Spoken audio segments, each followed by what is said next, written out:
This week, we travel into a tome of theological terror with Rapture, the Second Coming.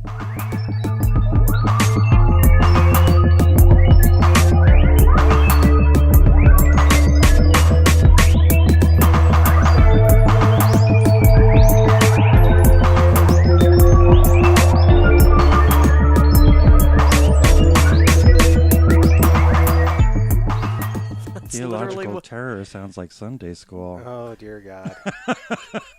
So, we're not even going to bother to find a paragraph in this book to read. No, you don't want me to read it. Being the light bearer, Lucifer saw fit to announce his arrival with the fire of 2 new suns that flashed into existence over 2 obscure cities in Japan. The last sight which thousands saw that week in August 1945 was the compassionate and smoldering eyes of the fallen one in the sky. Then their retinas melted, and their lives were forfeited, and nothing remained but the faint shadows of their souls etched into the concrete ruins of buildings and streets. A new age had dawned on planet Earth, for Earth had become in those days the throne of hell. Let's just God. Let's just take. Was it Fat Man and Little Boy? Were those the two? Yeah, that's the A-bombs. Oh yeah. Boy, that's a Let's cheerful... just make them Lucifer. The devil made us do it. Yeah, It has nothing to do with the fact that we as a species are always looking for new and exciting ways to hurt one another. That was something. Lucifer as the light bearer. I have never, in all my years of being a pretty staunch independent Baptist and growing up with a lot of really bizarre and kind of hateful people, have I ever heard anybody call the A-bombs, the eyes of Lucifer or whatever. The 2 new suns that flashed into existence over obscure cities and burned their retinas. Melted their retinas. Melted their retinas. Yeah, I don't know. If that's true, then America brought that on. Yeah, you do realize. We are the bringers of the throne of hell. Yay! Yay! America. So, so this week we are diving deep into the world of unusual. No, we're not. We're not diving into anything. We're floating up in the rapture. We're leaving. What was it? One of my Sunday school teachers told us all. He was like, just like that, bunch of blood and bones just gonna be laying around. Blood, bones, and clothes. That was what he used to tell us. That's so pleasant. I know. And I know his reasons for it, but I was like, wow, that's gruesome. He's like, everybody always wants to show the rapture just a bunch of empty clothes and empty seats on planes, and oh no, there's going to be blood and bones everywhere. And us unbelievers crashing because oh there's no pilot. Because there's, But we deserve it. We deserve it because we don't believe. And you will be given a lie. Yeah. So welcome to this week. Like I said, we're definitely hitting the bargain bin of role-playing games that you never knew existed. This is going to be an interesting show with my background and Sam's background. Oh, yeah. Well, put that out on the table right now. I mean, you were raised independent Baptist. I was raised independent Baptist. I am no longer, but I was, and pretty heavy into it for a number of years. And then I realized that didn't work. And Sam, you... we started Church of Christ non-denominational, which, as you have said, is the largest denomination. But we actually stopped going relatively early, and we were allowed to make our own way. And I just eventually became a secular humanist. Yeah. So, and I started off in the fringe. I don't know how fringy it was. I mean, you did have, was it Tillman? Tilton, yeah. Tilton. I started off in the Pentecostal movement there you go. And the whole televangelist movement when I was very, very, very, very, very young. And then we went into Methodism, and now I am who I am now. And we are somewhere in the middle. Yeah, we still consider ourselves Christians, but we are Christ followers. We choose to follow what he said instead of what people say. Exactly. It should be. And so we this is definitely going to be one of those things where it could be uncomfortable, but the thing is we know each other, and at the same time this book is kind of cringy. You and I, John, we've had many discussions over, and we actually do so calmly. Yeah. So too bad not everyone can do that. Yeah. It's true. Oh, and you as well. Yeah. And you as well, Roxanne. So, this book is Rapture, the Second Coming by William Spencer Hale and was released by Quintessential Mercy Studios in 1995. You didn't mention it was written by William Spencer Hale with Dave Newton and Michael J. Hill. True. Those men want their byline. They want their byline. They made sure they were in here. So, and it's Rapture trademarked. Oh, wow. I did not know there was a trademark on Rapture. Now Apparently we know. This one. Well, it's not ever in the Bible. It's just a phrase that that Christians have since. Let's think of something to. There's a lot of things that they say that are not in the Bible. It's a fun buzzword, though. Yeah, it is. It is. But so. There were other authors involved, but William Spencer Hale is kind of the name that is most closely associated with this product, and definitely the biggest name out of the three. Because William Spencer Hale is one of the people who went on to, or started, I should say, writing with White Wolf and everything else, and there were the games, Vampire, the Masquerade, Oblivion, Wraith, the Oblivion. What are some of the other ones? Hunter, Changeling, the Reckoning, Changeling, the Dreaming. Yeah. And so now we enter Mage into Ascension. Rapture, the second coming. The second coming. Second coming. Yeah. And I avoided it. I am very proud that I have avoided all innuendo during this discussion. no, please. This is. Yeah. We are PG-13, but it went by so fast. I don't think it matters. Yeah. I love his dedication here. I know you have actual stuff to get into, but I'm looking at this art. Let's have some fun. Dedication to Rod Serling, creator of the Twilight Zone and Night Gallery. His creative genius, timeless style, and macabre, often satirical. Satiric. It doesn't have the AL. It's just satiric. Interesting. Views of reality have been an inspiration to many. His cinematic legacy is a science fiction and horror standard that will endure for decades. His vision transformed mere television into an art form. And I spent half a page just saying that. And to my mom and dad, thanks. Oh, hey, yeah. Thank you, Mom and Dad. Oh, my gosh. Thanks for supporting me when I was doing all this crazy stuff. Now, the thing is, I actually met William Spencer Hale. Now, is he a Christian, or did he just take the material and he was like, man, this is chock where we full get of into stuff. Some of the weirder, stuff about White Wolf, especially in that era of White Wolf, is that religion was deeply tied to the theme of the White Wolf world. Vampires were the children of Cain. Okay. Armageddon. So Judeo-Christian lore played very heavily into it. And, there were all kinds of things. Like the Armageddon was essentially going to be the wiping out of all the supernatural creatures.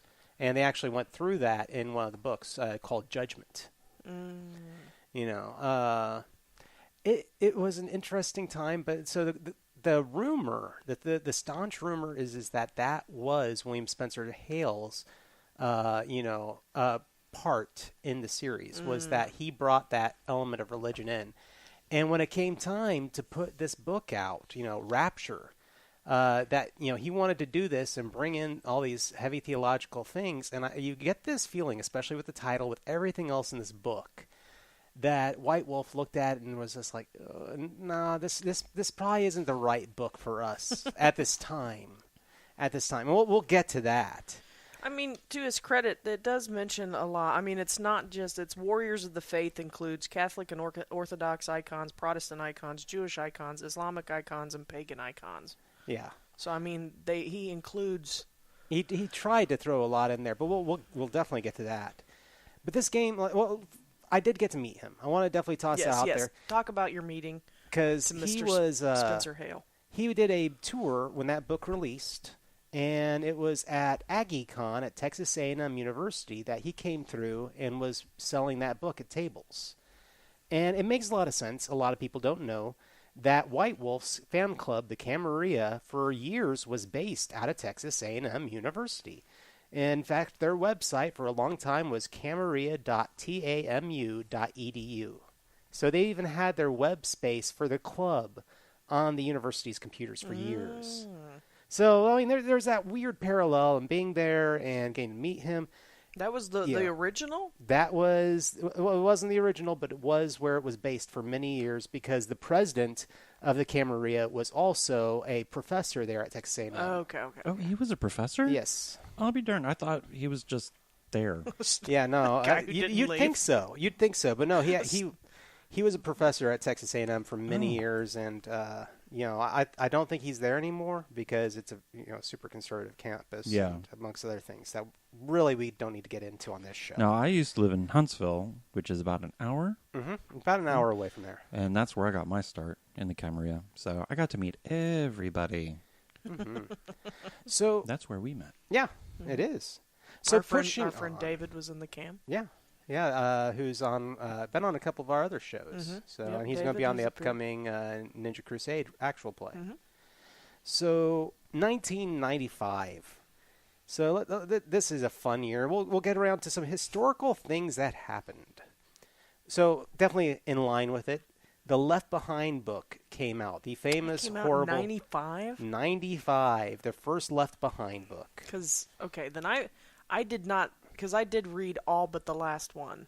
Yeah. I never, I feel like the last one released a lot later than the other ones or something, or people would buy them for me because they knew I'd read them.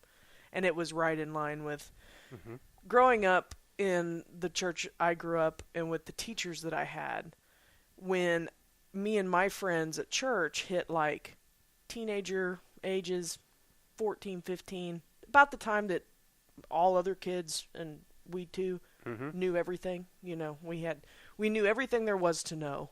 You don't know my pain. Right. And we were experiencing things completely different than anybody else. But we got, and I think it happens to a lot of really conservative kids that are gung-ho in it. They're hook, line, and sinker. We've been raised in it. This is us. It went from, okay, we know all the nice, easy stuff. We want the hard. We want the hard stuff. Yeah, I don't need this Casper milk toast nonsense.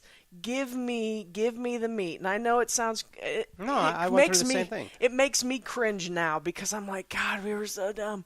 But we wanted to get into the prophecy and the hard, the stuff that this deals with, the rapture, end times, whatever you want to call it, the doomsday. What's going to, we wanted to sit and talk about that, and Left Behind just fed right into that. And I mean, they're not good at all. Oh, no. And the movies are even worse. I'm done drinking Zima. I want whiskey. That's right. Pretty much. That's exactly right. It's okay, I've drank milk. I need strong meat. There's actually a verse about it in somewhere. Paul said something. That's LaHaye, correct? LaHaye? Tim LaHaye. And Tim LaHaye, I don't know if he actually wrote anything. He was the theology part. He was the pastor. Jerry Jenkins was the fiction writer.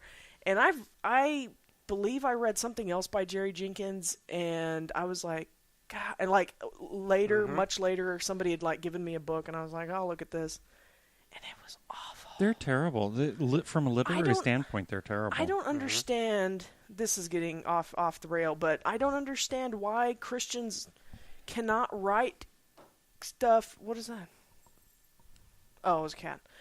I don't understand why, because I know plenty of talented people of faith that write and perform, and they're very good. I mean, it doesn't feel like God's Not Dead or whatever that movie series is I can't stand. It's why is this so awful? Why can we not do something a little better? Yeah, what was that movie recently? It was a book series and then it turned into a movie series that has been another teen heartthrob kind of thing, and it was kind of in the same line as The Mockingjay, but it was about the different groups and the girl Insurgent and Divergent. Yeah, and all she that. was a Christian. Yeah, the author of that, and she didn't put it. I mean, I read the trilogy, and it wasn't nearly as bad as it could have been, but it was young adult fiction. So Sam hates anything with the YA on it. Ugh. But I read in her biography about the author at the back that she claimed to be a born again Christian. I was like, she didn't mention it once. Yeah. What? And I was like, good for you, Veronica Veronica Mars was a TV show, but her name is Veronica something. Yeah. Well, let's keep going on this. Yeah, sorry about that. Nah, it's a good. The whole Armageddon panic was a huge part of this game. Is a huge part of like Christian fiction. But anyway, we got the Oklahoma bombing happened that year. In 95? I thought it happened in 94. 95 is what I looked up and found. Yeah. This is when the 90s started to get really heavy. Yeah. I remember, because I was pretty young. I mean, I know you were out of high school, Sam, and then John graduated that year, right? Yeah, that was the year I graduated high school. See, I was in 95, I was getting out of the fifth grade into 6th grade. And I have like really good memories of everything like before that. And it's like after that, I feel like the 90s stopped being fun. I don't know. It's like I think of the stuff that I'm like, that's quintessential 90s and fun. And it is before 95. And it's like, yeah, it got weird because Christians started to get really into the Y2K, the world's going to end. Doomsday prophecies with Y2K. Because 2000 was getting closer and it got weird. Every 5 to 10 years, they claim. It hasn't been that bad since then. Because that one was 2012 crazy. Was the other one. Because the Mayan calendar and that guy in California or whatever that all of his people sold all their stuff and liquidated their bank accounts and just blew all their money. And I think that was in 2012. It might have been 2012. It might have been a little later, but then he was like, okay, I guess I was wrong. It's going to happen this Friday. Oh, crap. We woke up on Saturday. But so, other things. The Nuclear Non-Proliferation Treaty was that year. Yeah, that's a snoozer right there. The Nuclear Proliferation Treaty? Yeah, non-proliferation. Oh, that we're going to stop, that we're going to stop collecting all these nuclear weapons because, gosh darn it, we already have enough to blow up the Earth twice over. You know that 3 nobody times did. Over. Nobody did. No. Nobody stopped. Well, and they're already talking about revoking it at this point. Of course. Because we need more. We need more. We need a new sun here on the Earth, just like we talked about at the beginning. Lucifer is like, I've got to build a new sun. Yeah. I love that someone has drawn in the back here. Do you know what this is? Yep, that is. Did you draw that? Yeah, that somebody I played the game, and I needed to describe to somebody the Mark of the Beast. The Mark of the Beast, and that is not the Mark of the Beast, but no, that is that's in movies and stuff. Is this the binary number of 6? Yeah, which came from numerology, I believe. Yeah. Well, I mean, I know where the Mark of the Beast number comes from, but yeah, the fact that it's always binary code or it's a barcode now. Or it's the digital angel, the little chip that people get. Oh, it's the Mark of the Beast. Don't ever get that. And I remember that crazy. I remember that insanity. I'm diabetic. If I pass out and somebody wants to scan my arm and I have a chip in it to tell them what medications I'm on, I'm going to let them do it. I think it's horribly safe. Mm-hmm. So, they shoehorn whatever it is into technology is blank a dibble. Is the Mark of the Beast. Yeah. Yep. But last but not least, for events of this year, we have the O.J. Simpson trial and him being found not guilty. Yeah. See, I remember what time of year was that? Oh, I don't remember because that thing was on TV for so long. I remember going to the barber shop and sitting there and watching the trial. I on TV. remember being in the carpool line, getting dropped off at elementary school when that news came, or people talking about it, and I didn't know what acquitted meant yet, and I was like, "What does that mean?" Means he's guilty, right? And Mom was like, no. It means that they let him off. And I was like, oh my God. Well, he's now suffering his own particular hell, I suppose you could say. I like that he got arrested for stealing his own, his sports memorabilia back. God, that's so terrible. Something ridiculous. Yeah, he ruined. His life is ruined. Nah, it was. But I just remember watching the white Bronco chase. Because it had ties. It had ties to Kansas City because Marcus Allen, whose white Bronco it was, played for the Chiefs for a number of years. Yeah. And so we were like, "Oh my God!" The Bronco had probably never been in my state or anywhere near my city, but for some reason we were like, "Wow, wow! This Kansas City sports icon is associated with this bizarre thing that's happening." Because I think Marcus Allen was in the car with him. I think it was him and OJ. I don't remember. I think I was getting married that year. I think that's when I got married. I don't remember. It's been a long time. It's been 23 years ago that this dribble came out. But so all these crazy events. But so William Spencer Hale, like we said, worked for White Wolf from 92 to 96. So, I mean, even when this book came out, he was still working for them. And he wrote for the releases Vampire the Masquerade Player's Guide, Werewolf the Apocalypse Player's Guide, Werewolf the Apocalypse Storyteller book. So all these things. And, God, he puts out this book that has weird religious parallels in it that I don't know if looking at it, there are so many strange things. We'll get into the book itself, but the parallels between this and White Wolf's creative style is crazy. I mean, I'm wondering, did he actually ever intend for this to be in the same world as all that junk? I've never read it, so I could not give you any information. I believe you have. I mean, obviously you have. I mean, did it seem like? And that's the thing. So going down the list of stuff. So we can jump in at this point to the mechanics and the weird parts of this property. And that is, he contracted a lot of the same artists from White Wolf. You look through the book and the weird black and white, strange art style that I know Roxy just loves. I can't stand this crap. I shouldn't call it crap. I am just not an art appreciator in all its forms. There's art that I like, things that catch my eye. I knew there was a reason I didn't like you. I know. I'm working on it. I'm trying to get more culture. I'm still reading my classic literature. Trying to expand my horizon. There were a couple of art styles which I didn't particularly care for. It's very good. It's just I don't know what it is about some black and white art that just but it was done at that time. I mean, it's a perfect bound book, and the idea it was black and white. How much can you do? Is that a tail? Does she have a tail? Yeah. And yet she's concerned about covering her nipples. I don't. Yeah. Or no, it's not. It's a ribbon. Oh, okay. It's a ribbon that's just perfectly covering her bareness, and then it trails down under her like it's a tail. Because they're always modest. But so it's a D20 system game building a dice pool, much like White Wolf. Nope. Stigmata. Yeah. Keep going. I'm you're enjoying the book. It talks about so much. I mean, it has this letter, then it talks about the death of... Is that an ice cream truck that's interrupting my podcast? Yes, it was. It just passed. The death of faith, the Great Lodge, which actually sounds like a Cthulhu reference. Yeah, the Knights Freemason. Templar, Renaissance and Enlightenment, the Modern Age, the Great Sacrifice, the Summoning of the Light Bearer. Yeah.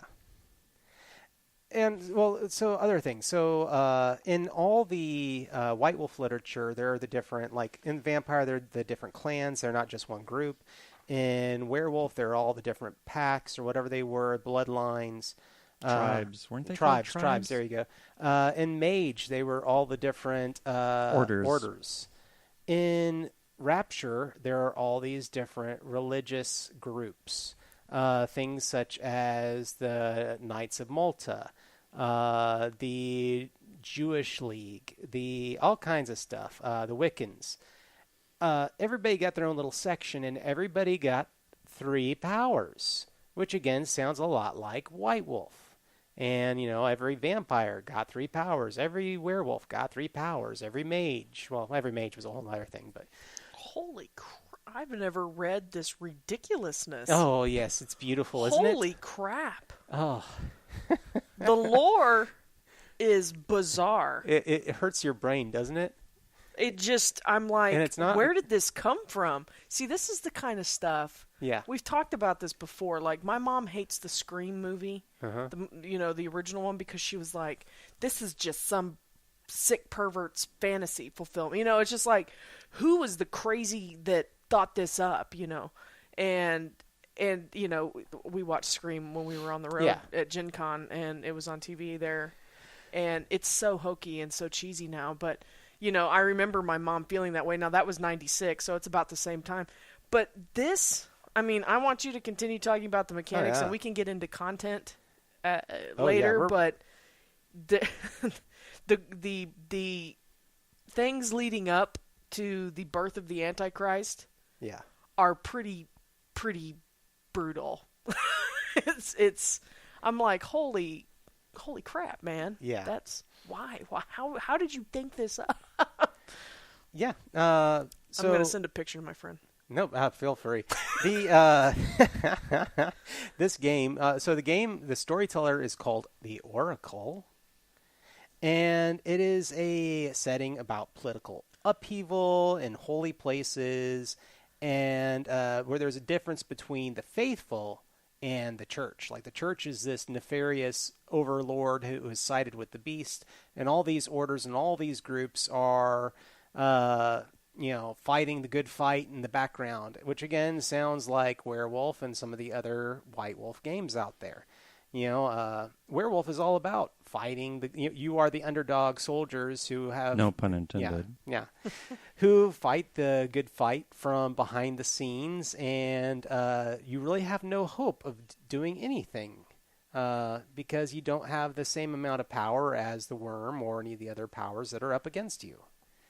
It's this exact same formula. And that's, one of those things that comes through in this game system. It has a 10-point morality system, even, just like White Wolf. This is White Wolf, like every other White Wolf game at that time. Yeah. Because I played several of them, and they're all that's the framework. That's Yeah. the architecture for every character. Now, in White Wolf's other games, the morality focuses more on faith. It focuses more on, like, morals, like what you think is right or wrong. In this game system, the moral code is based on faith. And so how much faith you have and how much you put into your faith is what creates your moral code. Which, I guess kind of works, maybe? Is it a pick your poison kind of No, it's morality? like overall. Like, everything else fits in this box. And that's, okay, so this is one of the things that, this is one of the things that got a lot of people. And this is one of the things that, obviously, today would this fit differently, I guess. I don't want to say we're more enlightened, but we definitely have a certain idea of what's more correct. Especially in the gaming culture. Mm-hmm. But there are probably, I want to say, over a dozen classes or groups associated with Christianity. There are maybe one or two that are associated with Judaism. There is one, I think, sort of Allah that is associated with Islam. There are maybe one or two, the Druids and the Wiccans, as far as paganism goes. And so the game, even with Rapture, it lends itself this idea that the game is about the Christian apocalypse idea, but then it pulls in all But these... everybody else is living in it and having to... Yeah, but they all have powers and everything else. And so the way this game was presented was this idea that it was everybody's idea at the end of the world. Every religion out there had an idea that the world was going to end, and this writer was trying to merge it all. It sounds like it's like every religion has its whatever story, its flood story, or its creation story, or its end time story, or its prophet, or its rabbi, or its savior, or whatever. Everybody has something. Mm-hmm. They have these. But it felt tropes. A lot of people felt it and was incomplete because it focused so heavily on the Christian ending. And it was like they pandered to a few small groups. Oh, here's something for you. I can see that because the fact that they're bringing in like Lucifer, they're using the Judeo-Christian. Yeah. I don't even like the term Judeo-Christian because I know I've read some articles from actual Jews that are like it has nothing to do. it has so little to do. Christianity or what it's become has so little to do with anything that has to do with Judaism. It's like Lewis Black. He was like, "You called your book new, and our book was old." Well, and I've heard this before, but it happened to pop up on an Orange is the New Black episode the other day, and they were talking about fan fiction, and Black Cindy, who is working on converting to Judaism so she can get the kosher meals. She actually does convert, and it's actually a pretty Honest conversion. It's an honest conversion, but at first it was because she wanted good food. Wow. But she goes, they were talking about fan fiction. She goes, "Oh, you mean like the New Testament?" And I was Wow. like, Yeah. so I was like, "Woo, that's funny." But so all the parallels. I mean, in this crazy game. Now, I think he, at the same time, because there's the whole human aspect and mortal aspect to it, he made this game super deadly. This game, there are you get shot with a bullet, and there's a whole table of all the horrible things that can happen to you from dying out from a gut shot to losing a limb. Well, that fits with the theme, though, because in the Book of Revelation, when it actually deals with not necessarily the second coming, but when it deals with the period of the beast and the seals and the vials and everything that they talk about and the trumpets, depending on how it's interpreted, and I've heard it taught and interpreted a dozen different ways, but one of the ways is that every time it mentions a third of the population dies, because it'll say that's and a third of the population is gone. If you're expecting the global population to be reduced that drastically 3, maybe 4 times before that 7-year period is over, yeah, everybody's dying.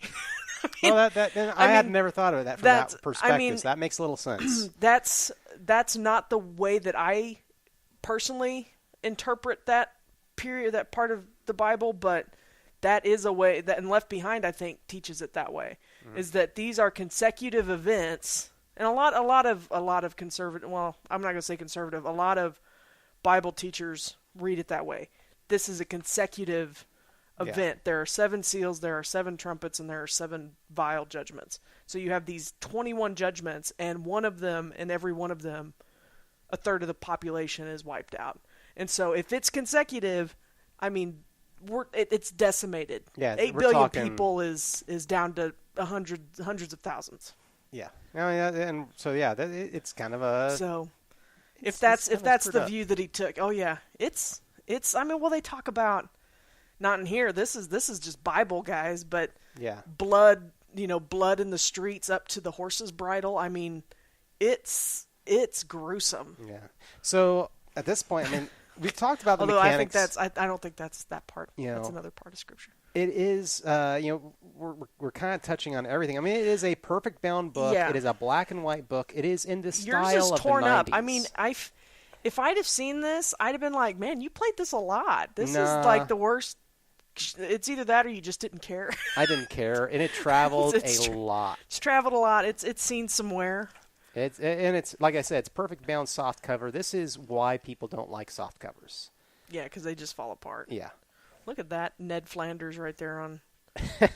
Which one is that? I think he's a Jewish icon. Oh no, he's got a cross on his shirt. With D&D kind of went through that. They every conceivable gaming company came out with these editions, and they were all soft cover. Yeah. Oh my god. Yeah. And it's so sad because some of the best books out there, like the old 2nd edition book Elves, is a wonderful book. And I think I had some of those. It's soft bound, and there's no way it's held up unless you were really awesome with your books after 30 years. And I know as a kid, I didn't care enough. Yeah. Yeah.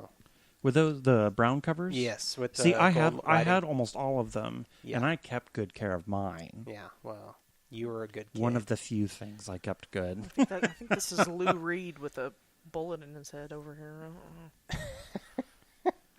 It's just bizarre. Well, the art switches to this really bad photocopied Xerox photographs. Yeah. That's clearly That looks like Markiplier. Ted Bundy. Oh, okay. Markiplier 30 years ago, walking through a desert or something. I don't know, but it's just horribly Xerox copies. Copies, and here. Back before the age of InDesign, and back before the age of Quark. Somebody traced a picture. Oh, and she's got her little. That's interesting. It's line and pointillism. Yeah. That's bizarre. It's just. But I loved. Where did it go? The Lutherites. Where did they go? The Lutherites. Not the Carmelites. Well, the Carmelites are in here too. I am a. What about the Vanillaites? I'm a caramelloite. I like a good caramello, but membership, men and women, preachers and laymen, purpose to establish the kingdom of God by gun and prayer. This is most of the South right now. Exactly. This is that speech that our beloved president gave us the other day about violence. Yeah. Because they're persecuted. I say beloved in the most tongue-in-cheek way. This is so much. It is. I mean, it's just, man. Look at that. That is a shirt from Affliction. I can tell. Yeah. That's the guy that plays Pennywise now. Mm-hmm. Yeah. No, it's really not any of these people. I would never associate it. The Calvinites. Well, I know. See, they have completely taken. Yeah. They've taken things that are, and I love the difference in spelling. Because in the headline, it's Calvinites, Calvanites, but it's correctly spelled down here like John Calvin, which is Calvin. I love your eye for detail. This is why you were. Well, this is why you did production. And this is why I paused, because I was like, well, that's not spelled like a Calvinist would spell it. But their purpose is the destruction of the world government and to replace said government with a Christian one. I know a lot of non-Calvinists that are exactly. all about that. I mean, well, why Calvinite? Is that an actual word? I would think Calvinist. I don't think they can probably can't say that, because that's an actual sect. Yeah. So once, yeah. Oh my gosh. Oh, the evangelical fundamentalists. This is where these are the people I grew up with. Destruction of the Antichrist. Yep, that was us. We were just like, we're going to stop them no matter. I remember my dad. I think, and he's going to listen to this, and so he may be like, that's not what I said. But I'm pretty sure I remember a time where he was like listening to Chuck Colson or something, and they were talking about the end times, and they're like, well, this is going to happen, and this is going to happen, and this is going to happen. And, Chuck Colson wasn't necessarily a fundamentalist, but he was definitely, the religious right and the moral majority and stuff like that. He was right up there with Falwell, and they're sitting there talking talking about all the stuff that's going to happen. And then, like, in the next beat, it was, and this is what we got to do to stop it. And my dad Dad, I know you'll tell me, but I'm pretty sure he told me, he was like, if you're going, because they were doing it like the Bible says this is going to happen, this is going to happen, this is going to happen. He's like, if you believe that that's what's going to happen, you can't stop it. I mean, if this is what you believe, if you believe that everything that the Bible says is going to come to pass, you can't just turn around and go, and this is where we have to pick it, and this is the march we have to do, and this is the petitions we have to sign. We have to boycott Johnson & Johnson, and we have to do. I remember that. Yeah. And for $39.95, you can get my book that describes everything on how to stop this. And for an extra $15, we'll have Benny Hinn pray over this blanket over here, and we'll cut off an inch-by-inch square, and you can use your little prayer cloth. Wow. I know. Yeah, no. I hope we're not turning off a whole lot of listeners, but this is nuts. I mean, the length that he did go to, because this is a lot of everything, which I guess it's mostly Protestant groups. I mean, there's the Franciscans. Yeah. And see, theirs are the same. Obedience, corporate and individual poverty, chastity, prayer and meditation, strict moral discipline, begging for material requirements, working with the poor, to meet discord and hatred with peace, to spread devotion to the Holy Mother of God. That sounds like it could very well be what the Franciscans are about, based on the little bit that I'm aware of Franciscan monks. Why did they get a nice write-up? And then suddenly Protestants are divided into these nut jobs. I mean, we're all not crazy.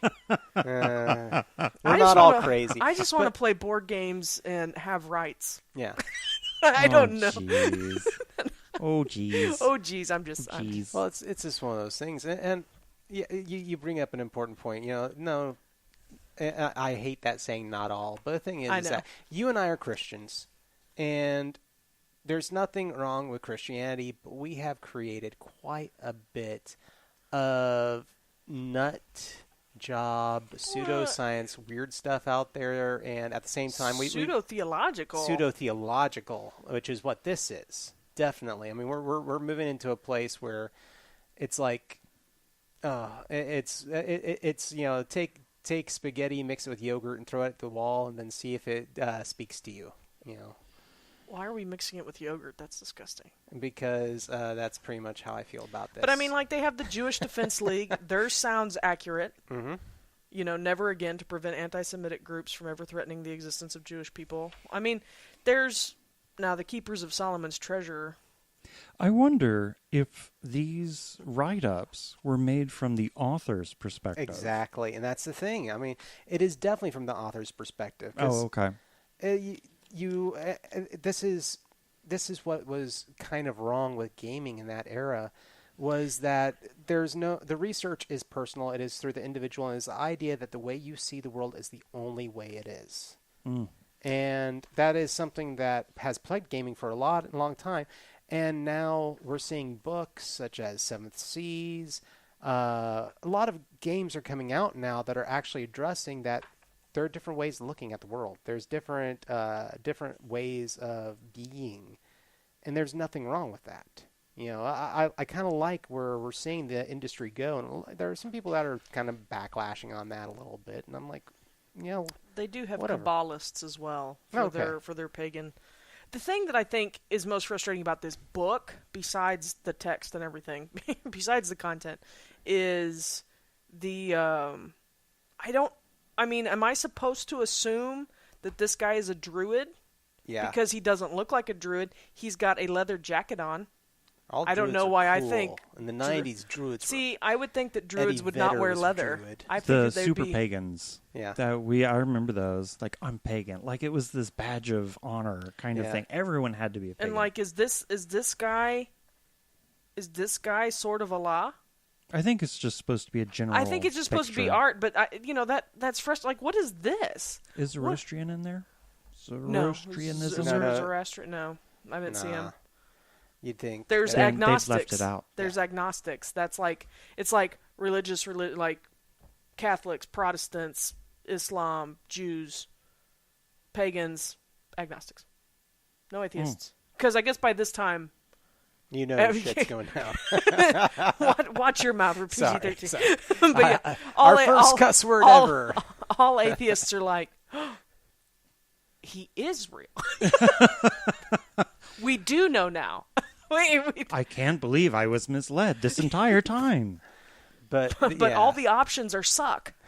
This is... And that's unfortunate, because I can easily see the people that take this seriously, religion in particular, may, she's finding great cringeworthy arts. Yeah. She's Franciscan. This woman Yeah, here, I'll yeah. tell you right now. Oh yeah, Sister, she wants to she wants to uplift the poor. Is that Mother Superior? That's mother dominatrix. But no, I can see people engaging in rather offensive playing games, where they focus on their religion. Mm-hmm. And then everyone else, because, I mean, that does happen. There are a lot of religions that our way is correct, everyone else is wrong. And that is, like, seriously bad. Yeah. And so this kind of thing, I mean, with Vampire, it wouldn't be that big a deal. And I will say this. This is one of my things about human behavior. Everybody has the idea that my view is right, your view is wrong. Right. But the problem is where we say my view is good, your view is evil. Yeah. Right. And see, you can, and that's the thing that I think I started to realize later on in my religious growth, I guess. Once I hit my late teens, 20s, and went through some stuff and moved, and I was down here and not back in my hometown with my home church, which I will say I make a lot of jokes, and really we did do and say and believe some weird stuff, but they were always normal people, and then when I moved to the South, it got really weird, and people took on a whole new religion and church, and the kind of people that believed the stuff that I had been raised to believe were completely different than the people I was raised with. And so I kind of had like a little anomaly upbringing where we were actually decent people for the most part. There was some really crappy stuff that I regret, but down here it was like it went to a crazy place, and where, yeah, if you don't believe exactly what we state in our statement of faith, it's of the devil and it's evil. Yeah. And you need to get it out of your life. And if you don't get it out of your life, you're in poor standing with God, and he's going to take his hand of blessing off you. And I had never had a pastor or anybody dare say something like that, because everybody is human, and we all do different things. We make different mistakes. And for so many people down here, and not in Houston, but in where I was in Louisiana, so many people were like, no, we tell you what you need to believe. We tell you how you need to live. That lifestyle management stuff is too much for me. And to the point where it wasn't just lifestyle management for your, it's for your own good, because what you're doing is satanic. We know better. Yeah. Yeah, we are preserving your soul. And I'm like, if I just needed you to preserve my soul, I wouldn't be a Christian. Because I choose to believe in something else, not you. Yeah. But yeah, and that's, if we could just get to a place where we can disagree, and, okay, pray for me. That doesn't hurt me. Or the reality, we just disagree. We just disagree. We just disagree. Yeah, we don't have to hate each other. Me and John. Yeah. We disagree, but we're still here. We haven't hit each other yet. No, so we got get along. close. We have some great conversations. We have a lot in common. I don't think I've ever seen either of you physically even inclined to be. Yeah. Oh no, because I'm a pacifist anyway. Yeah, so. and John is too. Yeah. Okay. But so we've gone down this rabbit hole. Euronet and EdenNet. We're gonna have to have an episode. Yeah. We're gonna have to do an episode about that. I think would be fun. You and me about religion. Yeah. No, Okay. all of us, because I mean, both of you have 'cause different views. John and I have our upbringings are kind of parallel, but they are different. Yeah. I mean, we've come to a similar location in the end, but we started off from totally different vastly angles. different places. Yeah. The geography of Armageddon. Oh, yeah. But so, Rapture, getting back to this game. Sorry, yeah. No, I'm still looking at the book. I mean, It's Andrew Dice Clay is saving this woman from he is. this helicopter, this Delta. And don't forget the scorpion behind him. The black Oh, is that? helicopter. That's a giant scorpion. Is that supposed to be the giant scorpion? See, that's what I was waiting for. Yeah. Was, where is the gory death at the hands of the bottomless pit beasts that fly out and supposedly give you boils and I mean, the Book of Revelation is pretty crazy. It's an acid trip. Yeah. it's But no, I find it interesting. The black helicopter that features in a lot of paranoid. A lot of conspiracy theories. Conspiracy theories. Government, big paranormal. government. Yeah. New World Order, which I believe is also thrown into a lot of religious. Yeah. The extreme religious groups. Any kind of globalism, anything that seeks to unite the world's governments Has black helicopters. Well, and then didn't L. Ron Hubbard? I mean, the huge scorpions with the faces of men and the bodies of, like, they made the sounds of hooves and the tails and whatever with the stingers. Mm-hmm. He was like clearly in the vision John saw, which that is a thing that a lot of Christians will say. It's like, okay, if we have the Apostle John looking at this future setting or whatever, he doesn't know what a helicopter is. He's just going to describe this thing using words that he knew. And that's a thing that everybody does. It's like, I have no idea what I'm looking at. This is what it kind of resembled in my few words. And so, but yeah, L. Ron Hubbard, that was his thing. They were all like Delta Force helicopters or something. And because they had the faces of men and they sounded like horses, and it's like the prophecies of Nostradamus. They just shoehorn. Well, yeah, it could be anything. The Omega Code and all that nonsense. It could be anything. It's like, oh, well, because I was like, well, that's convenient that you figured it out, after 3,000 people died in 9/11, that you figured out it was prophesied to be on this date at this time in this place. Yeah. Anyway, man, we get sidetracked. Yeah, no, but this is definitely a game to get sidetracked. We're all passionate about. Yeah, yes, we are. But so Rapture, he put out this game, and I don't want to get too much into the details thereof, but the story and legends that you will find on the internet going about, and like RPGnet.com and reading up on different groups.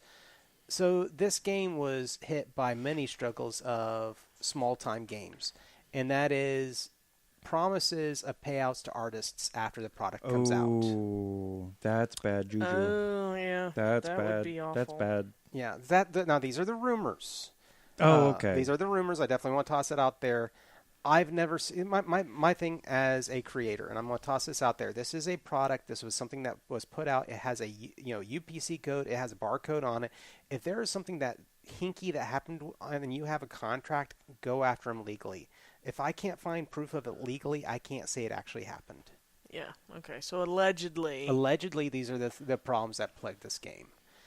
Now, beyond that, though, this game ends up getting bought out and picked up by a portion of White Wolf. White Wolf, there is a small game company there was called Holistic Games. And this product got picked up and put out as a D20 book, which you'll see the D20 book on the center of the table there. That one. Yeah. Oh, so this is the redo? This is the redo. And it was design. thinner, smaller book. Again, still that Soft perfect cover. binding, soft cover.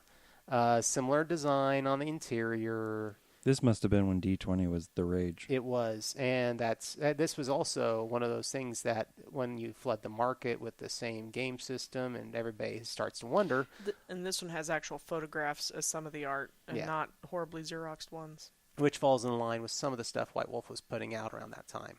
This book does look cleaner, I will say. I mean, at least the art style is consistent. It's like they had one artist for most of it, and a photographer. But there are less classes in that book. See, this is the I'm sorry. I'm going to say that this just looks like a picture from the way that you describe the cam sometimes. Yeah. Oh, totally. This Oh looks no! this looks like a shot from a there were vampire at game. least 3 people at the major convention. There were at least 3 people that looked like that. Yeah. So see. Afterward, they had less. But but so you have this book that comes out for D20. It had less classes in it, less material in it. It looks a lot better. It does. I will say it's laid out a lot. This one is not clean. This feels a lot. You can tell that this was picked up by a company that was putting out game books. Yes. Whereas this feels like, we'll publish your bizarre RPG based on religious concepts that we agree with. Yeah. Quintessential Mercy. Yeah, once again, when D20 came out, all those expansions, all these independent little companies came up, and a lot of their designs, the book design, was terrible. And that's what the first book kind of reminds me of. Yeah. Now, in order to, kind of follow suit with D20, as we've mentioned with supplements, they even put out a supplement book for that's it. a better way of phrasing Yeah. it. That the Fist of God brought out new classes, which if you have the original book were old classes. Some of the same classes that were in the original Rapture book, they left out for the second edition and put it out in supplements. Okay. Knights of Malta, the Shadow Corps. Yeah. Dominicans. Yeah, the Dominicans are in here. And so are the Knights of Malta. The Soulless Shootists. Yeah. Welcome to D20. And we had to find a way to get guns in there. Well, I mean, there were already guns. Oh, yeah. There were already guns in here. But this is like, we're going from what is essentially a White Wolf style book to a D20 style book. I would have said this. I would have thought it came out a lot earlier than 95. Yeah. This looks like religious art that I remember seeing in old books from like the 70s. Oh, yeah. Like totally. Late Jesus freak kind of stuff where, well, I mean, they called themselves that too. Yeah. But, the weird like Jesus hippie movement, this looks like stuff out of that. Yeah. Whereas this looks like stuff in the 90s. Oh, yeah, definitely. Sorry. And it hits those marks.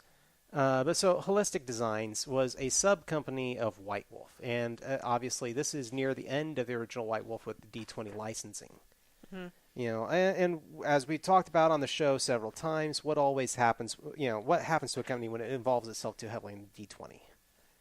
And that is it busts. D20, crashed and burned as the license went some of us, I mean, for a moment there, like after like 3.5, a lot of the sub companies that were around at that time, we started, especially when 3.5, like when they revoked the Open Gaming License, the OGL, and moved on to 4th edition, there were so many companies that we were this like, dang, they're not going.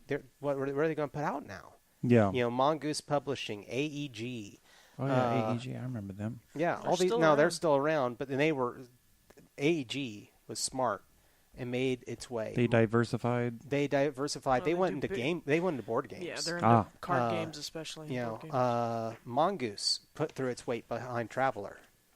There are these ways that some of these companies survive. But for a while there, we were just like, holy cow! There's what's going to happen to all these groups, all these books, all these things, and so many things are gone. So many Yeah. companies are gone. So many writers. That's unfortunate.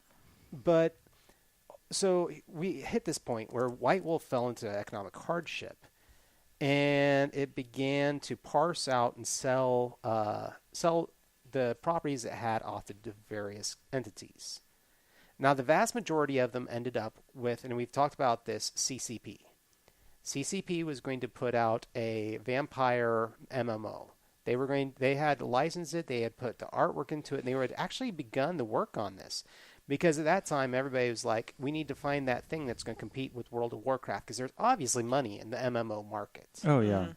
And they're like, okay, so let's come up with it. And we, Vampire the Masquerade, the computer game, was actually a success. Yeah, it was actually very popular. And apparently. the Hunter the Reckoning video games were successful. So there was this idea, let's do this. But technology was moving along, didn't do well. Now, unlike all the other books that got sold off from White Wolf to CCP, Holistic Designs instead went very quietly to FASA. FASA. I remember them. Mech Warrior. Yes, That's where I started. Mech Warrior. Encountered them. I mean, we just They talked also about did Cyberpunk They did a lot of stuff. and Star Wars. Mhm. They did the first one for Star Didn't Wars, they I believe. do Star Trek too? It's I hard to don't say. remember. So many things they did because We talked about FASA one other time when we talked about FASA was a huge tabletop entity, and for a while there, if it wasn't TSR, FASA was like the company that was probably putting it out, at least here in the U.S. Fredonian Aeronautical Space Agency. So Actually, Cyberpunk. I'm sorry, Cyberpunk. The first one was not FASA. It was some company I don't remember the name of. I'll have to look it up. but the Sorry, thing is, I totally interrupted. no. No. I was thinking we see something is the Fredonian. There's like a bank or something. Yeah, there's the Bank of Fredonia. There was the name of the nation. We've talked about this in the show we looked before. at when we did. I think it was BattleTech. Mm-hmm. So the thing is so quietly this property went off to FASA, and FASA has had its own interesting restructures and history, and we'll probably talk about it. We'll probably talk about a modern FASA property so we can talk about what all craziness has happened with them as they've rebranded and grown throughout the years. But yeah, it is disappeared.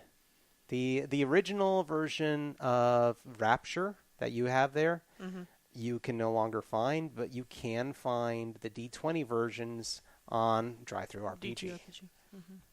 Art Talsorian came up with Cyberpunk. Okay. Up with the Cyberpunk.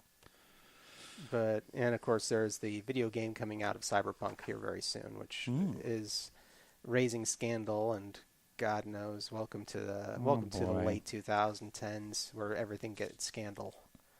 But anyway, this is the wonderful history that was Rapture, and kind of a weird, morose note to end on when a game just dies and goes away.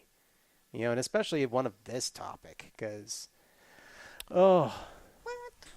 No, I am just reading things, and I'm like, where did they get that? Yeah. I mean, like they have a huge name for essentially The devil, or Lucifer. whatever. Yeah, Shaitan, Samael, Lucifer, Iblis, former seraphim, ruler of hell, and I'm like, I can't think of one Bible reference to Lucifer where he is called a seraph. He's called a cherub. which is not the same biblically. And so it's one of those things where when I prided myself as a kid on like knowing things and being smarter than people in Bible, I'm not going to ever say that I'm smarter than anybody in any kind of secular knowledge, but when I was a kid, I could talk Bible pretty good. And angels were never women. Mm-hmm. They never had wings. And so like we'd see them, had to make a snarky, I know better than you. That artists suck. Angels never look like that. Angels were always men. But I'm like, what? But it could come from anywhere. I mean, that name obviously they've either created this name or they've pulled this from other. It feels like an episode of Supernatural where they pull out like all these tomes and they refer to all these rituals and things. And I'm like, where do you find that in the library? Where do you go to the library to find the book with all the like ritualistic pictures? And you're like, oh wow, look at all. Where do you find that? The occult section. Yeah, but even the occult section is what? Sylvia Brown and John Edwards and mediums. That's what the occult section is. I don't know. I would think that's paranormal. Yeah, that's true. Section. I guess I'm thinking at like bookstores now. I'm sure occult would be more the pagan way, kind of the pagan diet. Yeah, I think it'd be just pagan stuff. It is. It's the Wiccan diet. The Wiccan diet. So closing thoughts, everybody. Closing thoughts. Sam, you got any closing thoughts on this property? Do you want to play this? Would you ever want to play this? God, no. No pun intended. I think, actually, it kind of really encapsulates the, I won't say majority, but what a lot of people perceive religion to be as this thing where each group has its own, particular things about it. And all of them claim to know what it is. Mm-hmm. And at the same time, though, there's a mindset that every religion is right. It's just a different way of getting to the afterlife. We're all on the same. We're all headed to the same place. We're just taking different roads to get there. That was what my grandmother used to say. But it's just the rapture. Also, I mean, kind of summed up. The rapture in general is kind of, when I hear people talk about it, it's like they get about it. Because, well, go. And there was this thing I saw where this person was talking about this woman died in a fire, but her Bible survived. God is great. And someone said, someone died. Yeah. Yeah, exactly. You had to point out someone died. And, they seemed, a lot of extremists. Gloss over that. A lot of extremists.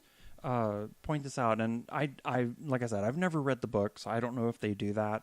But I can see people reveling in death and destruction. Yeah, and see, I almost wonder, because when you first showed this to me, I at first thought initially, okay, this is a Christian gamer who wants to provide an alternative to Dungeons and Dragons, which is obviously satanic.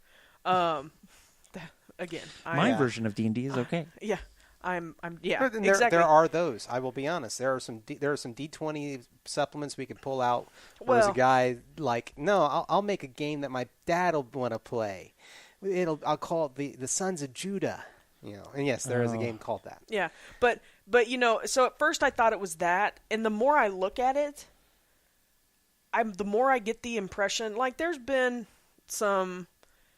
Like, okay, I don't know if either of you have ever read The Golden Compass or his Dark Materials trilogy. Okay. I saw the movie. It was terrible. The book was really good until the end of the first book, and then I thought it was just absolute crap, and I didn't even finish the third one. And I probably owe it another one because I read it when I was a little bit in a different place spiritually or with terms of my religion.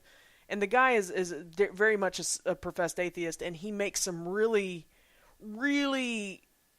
to a religious person like me at that point in my life, very offensive statements on his website. And I was like, because he kind of stated his position as though, at that time, kind of whereas C.S. Lewis, he believed C.S. Lewis did a huge disservice to people by writing this Christian allegory in Narnia.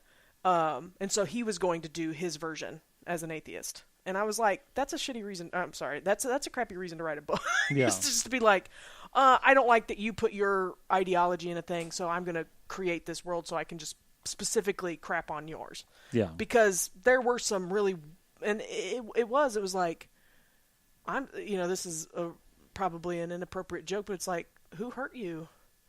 You know what? There is some validity in that question. What happened? And looking at this, all that to say, I feel like William Spencer Hale. I want to go, who hurt you? What? Where? I don't know if this is his opinions or if this is like, I'm going to make this game, and I'm going to make all these Christian, because really it's the Protestant groups that are the really crazy ones that I'm seeing, the really militant ones. Yeah. And it's like, wow, you either grew up like I did, only with the the bunker guys, the D-Day Doomsday bunker keepers, but it just, because there's some really dark stuff in there. Yeah. And I would never, the paragraph I read about the origins of the Antichrist, it's dark. Yeah. It's murdered children dark. And it's like, where, there, who, when? But it is a thing, because you talk about glossing over the horrific side of things because the rapture, I mean, that's what they call it, the rapture, because it's supposed to be this moment where we are, taken up and we're with our Lord, and it's great and it's wonderful. And the non-believers will suffer. Yeah. Well, and it's like, but they focus on that only as a scare tactic. This is going to happen to you if you don't believe. And it's like, well, that's not true faith. That's you're scared poopless. And you don't know, and you can't. Conversion by the sword. It is. I mean, I understand, because I'll tell you, some of the early messages I heard as a kid, it scared me enough. I was like, oh, I need to think about this a little bit more. But, and I have my own reasons for believing what I believe that have changed and shifted through the years. But it's just, it's kind of, and I think he just used the word because what else are you going to say? Yeah. What other word is going to convey the setting the way it is? Because I don't even know if the rapture happens in this. I think the world does, but it's only children. Oh. Yeah. Because they're the only innocent ones? Yes. Well, that puts the Catholic original sin scheme to shame. Well, yeah, I mean, they don't. But my take on it, as far as the game goes, would I ever want to play this? Probably not. It's a little too dark for me at this point in my life. I don't find it to be extremely well written. This is quintessential, not Mercy. This is quintessential 90s edgelord. This is, I'm going to write something as dark as I can, but I'm going to wrap it in a nice little wrapper that some people will be able to say, no, actually, it's okay. It's I'm playing this game. Yeah, sure, the material is dark, but it's religious and it's about these things. And I think the reason that he did what he did with the Protestants in that book is because he himself was one, and he could get away with making his own group crazy. Is it darker than Vampire the Masquerade? Oh, heck yeah. Because at the beginning it was kind of, this is but it wasn't until the expansions like Simsy and the all those others that it started getting really, really, really dark. No, this is definitely in line with the Book of Nod for White Wolf. This is This is dark. This is demons. I was going to say there is a lot in here about hell and the different houses of hell. And the things that live in it, and it gets pretty dark, but even just the stuff that happens on Earth, I mean, hell is supposed to be dark, and so I can imagine, and not to overuse the term edgelord, but, I remember having or knowing people in high school that were like, 666, ups, pentagrams and all that stuff. They just thought, that makes, goth. Pushing, not all of them were goth, but the stereotype of goth, and it was all to shun the ones I knew were trying to kind of cast off this conservative religious upbringing that they had, and it's like, so and they're not that way anymore. It literally was a phase. I know some people are goth, and they are goth, and that is they like the aesthetic and everything. But the people that I knew did it because they didn't want to be associated with their well-to-do parents. They were too cool for that. Yeah. But no, some of the stuff that happens on Earth is really, really, really bad. Yeah. Just flipping through here, and the groups and the different sects are very. I think it feels darker because of this current socio-political climate that we're in. Yeah. And the way that people are behaving right now, because Well, it's like, oh my gosh, they could be a Lutherite. But it's one of those things where it's fascinating in the way that an Apache helicopter is fascinating. You know, it's like when you look at it and you're like, wow, its bullets can penetrate steel and destroy all these things, but the realization is that's killing somebody. Yeah, sure, it's a great piece of machine until you realize that reality that somebody just got killed. Yeah. You know, this is one of those things where, it's great to talk about this and have this, and to enter into this mindset of darkness, but in the end, you have to realize this is horrible stuff to be talking about. Well, and that's... And, Yeah. It doesn't seem fun to me. Even, I know people who would have probably really got off on this kind of thing. They would have really enjoyed it, and it may not have bothered me as much then as it bothers me now. Yeah. Because the kind of people that would really, really get into this, because people like us, they don't want to play this game. Yeah. People that we want to game with don't want to play this game. Yeah. Because the content is it can be, you never know who you're going to game with, and you don't want to, this is, it's like playing Monopoly. Yeah. You never know who your friends are until you play enemies. And my Aunt Bobby used to say, there are 3 things we don't talk about at the dinner table, and it's religion, politics, and sex. This is one. No, let's not. This is all of it in one thing. Let's not bring this into our gaming group because. Oh my gosh, yeah, it is. Because it becomes a thing, because the people who like thinking about this kind of stuff from a religious perspective, not necessarily the game, the people who like to really sit and talk about this, they sit around with their friends that also agree with them, and they can just sit here in echo chamber, and it makes it worse. Yeah. And I don't want. Yeah. And there's also another portion of this, and that is a little bit. So they're sitting around, but not only that, but the characters they're playing, they're able to be heroes. They're able to be themselves, these heroes in the end times. They can be these Sue. masochistic. Is that what it's called, Mary Sue? Yeah. When you interject or yourself? Gary Sue. Oh, okay. Gary Sue. But yes, Mary Sue. So it's where it's self-insertion into a story. So I mean, but it's just reading like these Lutherites, which I was wondering where they got their name. I mean, I understand Martin Luther, and I get that. But I was like, why is this establishing the kingdom of God by gun and prayer? Because I can't think of one militaristic thing that Luther did. Not at all. But no. apparently it's some kind of it's similar to the Omega Code kind of thing, where it's like, oh, he found in the writings of Luther the path to the end times or some junk.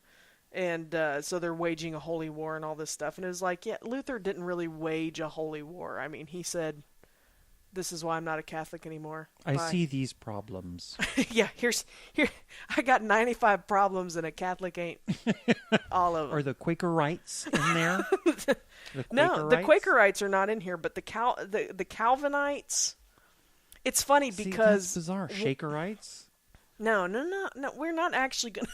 We're just going to have John Calvin and Martin Luther. And because they actually did stuff. Well, the United Front... all Protestant denominations and people of goodwill, men and women, ordained preachers and laymen, to reestablish peace in the world. Now, there's a nice Protestant group. there. They're just like, you know what? Let's just chill out for a second, guys. Yeah. But yeah, the evangelical fundamentalists, they're the last one in the Protestant group. But so, yeah, we have definitely... We could go for all hours. day on going through this. But so... It's very interesting. The Legionnaires of Christ. But I wanted to dig out a book that, let's be honest, I mean, we could have some fun with. Because none of us take this one serious. And I don't think the gaming community takes this one serious. This is the first time I've heard of it. Really? So, No. Yeah, we sprung this on Sam in our living room earlier. Yeah. John was just like, I think we're going to do Rapture. Yeah. And when you said Rapture, at first I thought BioShock. I wish. Yeah, God, that'd be such a great RPG. See, that would be a good RPG. And I feel like somebody recently has done like a one-shot, like on one of the channels, has done a BioShock. I think that's shot. right. But also, there's now people talking about using the Apocalypse World engine and doing a Fallout-based game. So that would be nice. Mm. You know, video game RPGs. Bring it, people. Bring it. We need more Dragon Age kind of stuff. Agents of the Holy Office. But, this has been our show. And yeah, sorry if we offended you at all. And if not, and you thought, and you agreed with anything that we said, maybe we will do another podcast someday, not under the Tome Traveler. Well, to those that feel offended, I would say that's a good sign. Because that means you need to rethink. You need to think very carefully about that. There have been plenty of times where I've been wrong. And I'm like, oh, no, that can't be right. I doubt it highly. And I was very offended. And later on, I realized I wasn't offended so much as it challenged what I was thinking. Right. Yeah. And see, that stuff is good because that's how a lot of my views and positions on things have changed over the years. And I mean, there's that saying, if the person you meet at 50 is the same person you knew at 20, then that person has wasted 30 years of life. If like everything they believe at 20, that makes sense. They still believe at 50, something is not. Yeah. They have never been challenged. They have never thought outside of their box. They have never tried to live in someone else's shoes. They've never done anything to shift their perspective. Mm-hmm. And I know a lot of people that would say, well, my closed-minded views are closed-minded because if I open it up, I let in a bunch of garbage. But no, it's called growing as a human and not. Yeah, exactly. And so I think that's a great note to end on. Yeah. Stagnating, yeah. So if you feel challenged, cool. And at the same time, if you want to reach out to us and talk to us about any of this, we're findable on the internet. You can track us down. You can find us anywhere. Yeah, you can come join in on PassionNerdly.com or come find us on PassionNerdly at probably Facebook. Facebook is our Facebook.com/PassionNerdly. If you send me hate mail, just tell them and they'll send it to me. Yeah. And I'll be more than happy to give you a response. It wouldn't be the first time. And if you want to play it, come find us, and we have it. Yeah, because we apparently have the only one. Yeah. You can't find this glorious book again. I think Amanda and I are just going to sit and maybe over coffee. Yeah, enjoy. I mean, I could just go to town. He keeps putting his hand on the button. No, but so hey, so how about next time we'll leave the biblical behind and go to what you think would be biblical, and next show we will do Alpha Omega. How's that sound? Alpha, is it Alpha Omega or Alpha and Omega? I think it's Alpha Omega. I think it is too. So it's not. They misquoted Jesus. How dare they? Yeah. So we'll have some fun with that one because that's a show. That one is bizarre. We've talked about it before, but we lost the episode. So yeah. So come back and join us for that one because that is a game worth talking about. It might have been the hand of God coming down and saying, "There you go." No. They're going to reveal the truth, Jesus. We need to fix that. Oh God. All right. Well, good night, guys. Yeah, we'll see you.